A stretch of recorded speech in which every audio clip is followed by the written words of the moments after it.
Andito ako ngayon sa loob ng isang hacienda. Dito po sa Castillejos, sa Nagbayan, Castillejos, Zambales. May binebenta ritong property, almost 5 hectares. Ang daming puno ng mangga. Sabi nila sa akin, nasa 200 plus daw ang mga puno ng mga mangga dito.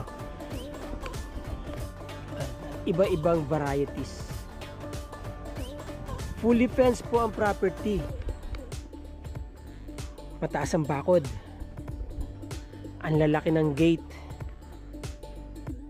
Then dito sa likod niyan ng property may katabing ilog, pero safe yun dahil nakabakod din ng concrete, tapos merong steel matting, sabi. At ang bakod po ay may mga military barbed wires, no? Paikot yan. So very very safe itong property na to against sa mga mga intruders. By the way, ito pong area nila, itong Nagbayan, ay located sa kalagitnaan, halos boundaries ng San Marcelino, San Antonio at saka Castillejos. So basically, meron kang exit and entrance exit papunta ng Castillejos, San Marcelino at saka San Antonio. Mula sa Manila hanggang dito sa kanilang property ay around 4 hours, 3.5 hours or 3 hours, kaya yan. Pinakamalapit na hospital dito is about 15 minutes, no? Kung talagang nagmamadali, in 7 minutes or under 7 minutes, kaya sigurong kunin yan. Maganda ang kalsada. Wala pong walang rough road maliban dito sa area na to. Pero yung access po na papunta dito mula doon sa entrance, wala po kayong ma-encounter na rough road, no, sa mga labasan na yan. Itong garahe nila, kasya dyan, safe, 6 na sasakyan. In fact, pwede pa maggarahe dito. Tapos ito yung driveway going out. Tapos yun yung papasok sa loob. Okay, ang laki ng gate. Walang makikita dito sa loob kapag ka nasa labas ka. Ayun, may mga bahay dito. May mga maid's quarter. Si ate nga pala. Ate, pakilala ka. Sila po yung caretakers dito at si kuya yung guard. Kuya, anong pangalan mo? Si kuya guard mo na. Pala si Reynaldo Balicano, taga Nueva Ecija. Taga Nueva Ecija. Security guard dito. Baka may gusto kayong i-shout out sa Nueva Ecija. Shout out sa mga taga Nueva Ecija, saka taga Pangasinan sa Anda. Alright. Si kuya naman? Ako pala si Jeep, taga Iloilo. Taga Iloilo. Si ate? Bacolod. Bacolod, okay. Hindi kayo mag-asawa kayo? Mag-asawa. Mag-asawa, okay. Mag-isang taon kalahati. Mag-isang taon kalahati. Opo. Kayo yung pinaka-caretaker dito. Oo, kaya yan, lagi kami dalang itak. Siya naman shotgun. Ikaw ate, dapat may dala kang walis. Andun sa loob. Ikaw ang naglilinis ng bahay. Yan. So, kung mapapansin ninyo, ang property ay well-maintained, no? Hindi pinabayaan. In fact, may guard, tapos merong caretaker. Oo, at may naglilinis lagi ng bahay. Yeah, ano to? Bodega. Ayan po sir, bodega po Bodega yan. Opo. Tapos ito? Ayan, bahay ko po yan. Okay, parang pinaka-servant's quarter. Opo. Dito tayo sa walkway, kuya. Sa driveway. Ito yung driveway, papasok dito sa garahe. Oh. Opo sir. Then palabas doon. Opo. And mamaya, pasok tayo dyan sa bahay, no? Anong puno to? Chico. Chico. Oh, may Chico dito sa tabi. Madaming mamuhay. Oo. Talaga? Yan. Ikutin natin tong bahay mamaya, palibot niya, no? Ito ngayon yung pinaka development area mula doon sa pinakita kong bakod sa inyo kanina, kasi nandito yung pinaka main house. Alright. So, ito yung gate. Doon ako pumasok kanina. Tapos, yun yung guard house. Sir. Yun, pwedeng yung tulugan ng gwardiya, oh. Tapos, ito yung bahay ng servants, house. Hindi na quarter yan, house na talaga. Diba? Tapos, ano yun? Bali sir, ano yan, ano po ng circuit breaker po ng kuryente. Yung parang, Okay. Nandun lahat yung kuryente na nagdi-distribute dito. oo. Tapos Oo. meron din siya sir, ano dyan, may main din dyan sir na pwedeng patayan din yan. Meron din doon. Ito yung pinaka-main. Oo. May generator dito. Wala po sir. Walang in-house generator. Oo. Okay. Yan. Ano ang source ng tubig nyo dito? Ditmatic po. Sa ilalim ng lupa. Mm-mm. Walang nawasa, parang ganon. Wala. Wala. Puso. Oo. Poso. Kaya pwedeng, ilan ang source nyo ng tubig dito? Marami? Sa dalawa, tatlo po. Doon sa may farm, wala pa. Meron din po sir doon. Mga ilan ang source din doon? Ano yata sir, apat. Apat nakakalat. Opo. Oo. Kaso wala sir, wala motor siya. Wala, oo. Pero may source na. May nakabaon na na tubo, di May ba? tangke rin siya sir. May tangke rin doon. Okay. Malaki din ang tangke Oo. sa pinakagitna sir. Yung mga bukod sa mga mangga, ano pa mga tanim na iba doon sa bandang doon sa may pinaka-farm niya? Kasoy, meron diyang kasoy. Ano pa nga ito? Sariguelas. May siniguelas. Opo, sir. Okay, bira na lang yan siniguelas. Oo, sariguelas. Mm-mm. Bayabas. Oo. Tawag ito yung sampalok. Sampalok. Pa yung atis. Marami dyan sir, atis. Oo. Tsaka malalaki po yung ibang puno ng mangga, parang halos century old mango trees na rin. Okay, ate, kwentuhan mo naman ako sa loob ng bahay, pasok tayo.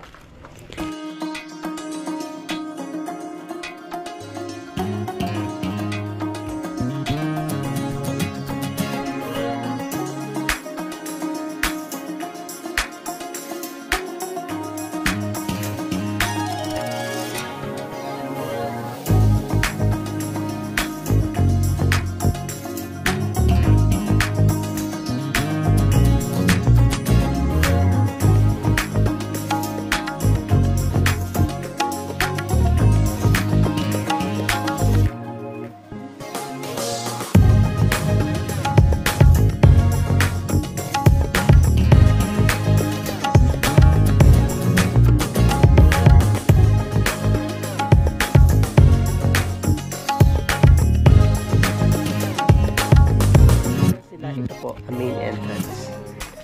Kaya pagbaba nyo ng sasakyan, main entrance. Ito ang laundry room.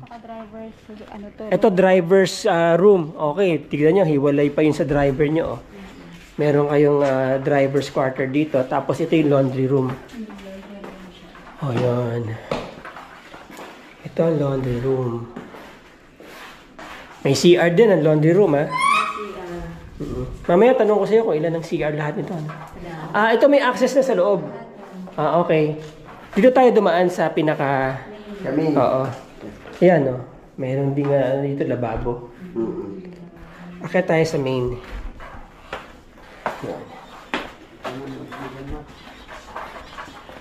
Naka-granite po, hindi naka-tiles, ha. Ayan, no. Granite. Naka-granite, ha. Tapos naka-marble. Diba? Hindi siya naka-tiles, oh. Ang ganda, oh. Ito, granite to. Yan. Tapos, marble. Now, ito yung pinaka-veranda. Oh, nice. Oh. Ito yung veranda niya.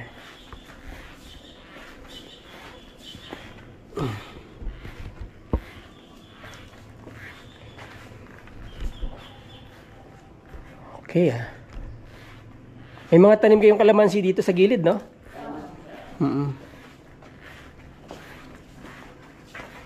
Ganda. Yan yung source ng tubig. Tangke. Gravity tank. And then, ito, bintana, naka-grill, no? Oo. Hindi pinabayaan sa pintura yung bahay. Oo. Talagang well protected, ano? Naka-grill. And then main door. Double door, papasok sa loob ang bukas, and then wow. Bigla kang sasalubungin ng ganito, oh. Para kang papasok sa palasyo, no? Ang ganda ng kisame, oh. Lahat ba nang nandito kasama na? Oo, lahat. Pagka binili? Pagka binili. Okay, so lahat na makikita natin dito kasama na po yan. Including the paintings. Ang ganda ng tiles. Ang kintab. No? Oh. Yan. And then, ito yung pinaka... So, may mga living room dito, no? Living area. Pag may party, pwede kayo magpa-party. Laki ng area. Siguro itong pinaka sala ay nasa 100 square meters siguro to. Tingin ko. Yan. Yun yung room na yan. Itong room na to, Room yan, parang guest room. so may guest room dito. Yan. May sarili sa CR. Ganda. Oh. Tapos paakyat sa second floor. Laki ng bintana, no?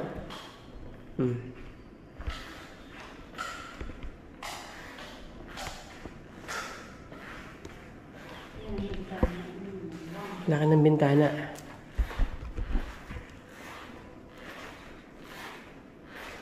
Okay pa mga kisame, ha? And then, ito ang CR. Powder room. Tapos Powder may room. Powder. Nabago Oo. yan. Powder room. CR.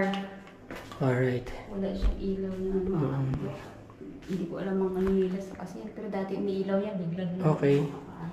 So, ito yung powder room. He and she. Yan. CR siya dyan. Tapos may comfort room dito. Oh, nice. Ganda, oh. Ang ganda ng tiles, no? Lavatory, urinal. Ganda. Merong table dyan. Of course, walang shower kasi powder room nga lang naman talaga. Alright. Maayos pa kisame.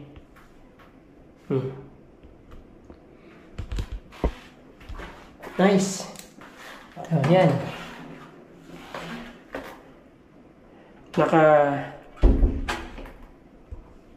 Naka-granite din dito.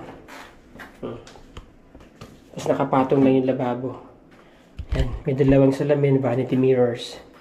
May saksakan dyan, di ba? Just in case na magdadry kayo ng ano nyo. Alright.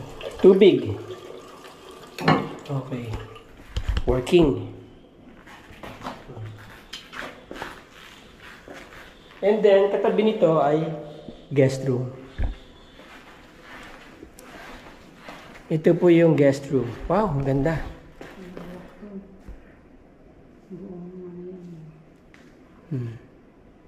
Ganda ng guest room. And then, meron siya ditong parang closet, no? Walk-in. Okay, lalagyan ng mga sapatos. Ayan.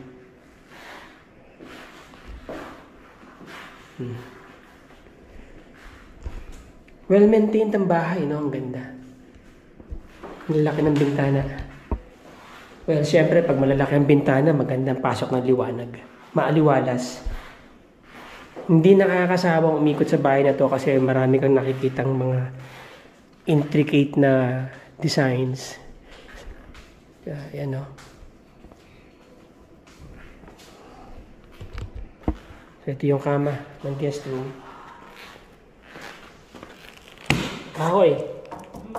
Oo, solid. Sulit yan. Yan. Sulit ang tao yan.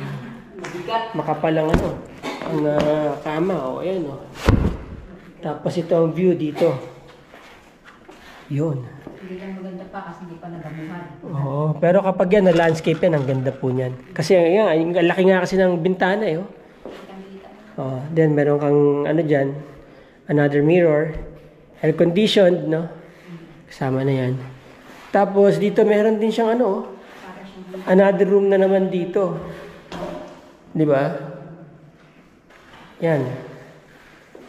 Pwede nyo gamitin for whatever yan. Pwede maglagay ng gym dyan. And then ito yung CR niya. Ito yung walk-in na So bago ka dumating ng CR, meron pang isang room dito na pwede ka magpagawa ng walk-in closet mo. Tapos yan, toilet and bath, lavatory, at pantalan. Dito ka. So yan, lavatory, vanity mirror, meron ang cabinets dyan. And then, urinal. Tapos, water closet.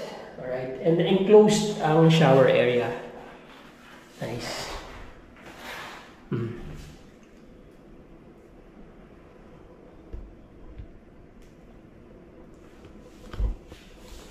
Hanggang taas ang tiles, no? Tapos, nandito yung service area, papunta dyan sa kisame. May exhaust, syempre. Maliit na bintana. Yan. Powder coated, aluminum. Glass na may design. Okay. And then, labas tayo from guest room, no? Guest room pa lang, no? Talagang pagka ikaw ang guest dito, ayaw mo na umalis. Wow, di ba? Ang ganda ng mga poste, oh. Ang ganda ng pagkaka-design. No? Parang parang may touch ng pagka Middle Eastern yung kanyang design, ano? Parang parang maliit na palasyo sa parting Middle East. 'Di ba? Feeling ko lang parang ganun. Kasi yung kulay, di ba? Yan, no? Ano ba ito? Nakita na natin yan, di ba? And then, of course, meron ding dito. Ito may parlor, ha? Ayan. Pwede ka syempre in-house ang service ng barbero. O ayan. Meron kang barbershop private dito, di ba? Pwede kang dyan. Parang salon. Actually, salon. Ano to, te? Stock room, ilalim ng hagdan. May kasi baba, may dito mayroon siyang basement. May basement dito. Meron siyang pintuan. Ayan. Tapos yan. Ayun, may basement dito. Ayan, oh. Pero may pinto siya dito. Oo, pero may access sa kabila. Oo, para maliwanag yung reflection ng Para... kahit walang pagbukas ko, maliwanag. Ito, maliwanag. May sunbreaker. Oo. Yan. Okay, yan. Medyo mababa lang. Ilalim kasi ng hagdan. Tapos pinaka na rin to, stock room. Utility room. Yan. Okay, mula dyan sa salon, ito ang dining area. Tsaka family area. Ito yung kusina. No? Ito yung kusina. Pasok muna tayo dyan sa kusina. Bago ka pumasok ng kusina, may painting dito. 3 kabayo. Tapos may magandang maliit na table dito. Ayan. Nice. Tapos may corner doon. Pwede kayo maglagay ng halaman.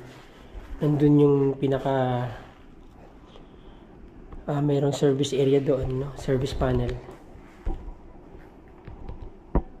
Yan. Ito tayo galing. Okay. Punta tayo dyan mamaya, Ito muna tayo sa kusina. Kitchen. Wow. Tiles pa lang. Ganda, oh. Yung tiles niya, hindi siya madulas. No? Ganda yung tiles, oh. American style, no? Tapos, ito. May dalawang fire extinguisher dyan. No? Kita mo dun sa dining area. May mga lalagyan dito ng kung ano-ano. Yan. Prep table, center table. Okay, ito palabas. Dito sa likod, ano? Yan, palabas sa likod. Yan.